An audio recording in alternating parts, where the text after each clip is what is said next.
For the first time in a decade, the Washington National Guard part-time reserve soldiers and airmen will not be deployed to overseas war zones this year. But its leaders concede they're out of practice at doing what they traditionally do, protect us during disasters.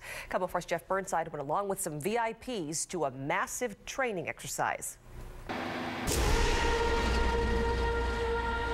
Disasters will hit the Northwest. Flooding, wildfires, snowstorms, ice storms, tsunamis are possible, active volcanoes, man-made disasters, and experts say a major earthquake is overdue that makes 2001 seem like a tremor.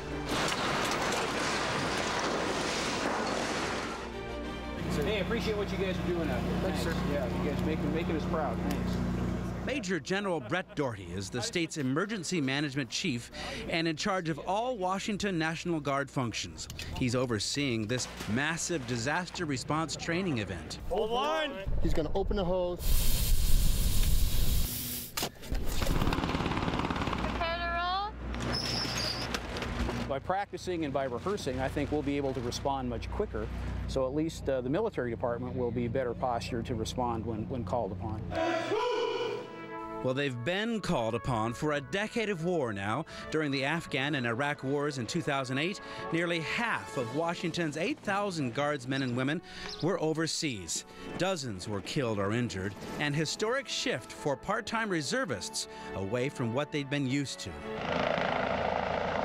Now they're refocusing back on that mission of state disaster preparedness, but concede they're a bit out of practice. We're here doing training. But the really cool thing is that we're training to support our federal mission, our what we call our go-to-war skills. But in that way that is unique to the Guard, we are also training for our state missions. And in these giant Chinook helicopters, they're loading not more troops, yet warriors nevertheless. These are people who are leading nearly every major state agency. Why is it so important to have the cabinet here? Well, it's important because we do have a new cabinet, we have a new administration, and people haven't really dealt with a major disaster here in our state as a cabinet, as a new team. All right, good to go. Come on in. And so we want to give them the opportunity to kind of think through what their roles and responsibilities would be as agency directors. Then we're going to get ready for earthquakes, because that, I think, is the most dangerous hazard that we face here as a state. The top decision makers are here. Department of Natural Resources, Ecology, State Parks, State Patrol, State Health Department, Fish and Wildlife, Transportation, even budget analysts, bank regulators, and tax officials. From the governor's chief of staff to the prison's chief. They know seeing this in person is critical. Absolutely. Name and face and connection is a whole lot better than a briefing paper. Yeah, especially in the fog of war, if you will, or the chaos of an incident. Right. The other part of the new reality for the National Guard is money, budgets. Both the state and the federal budgets are always in question.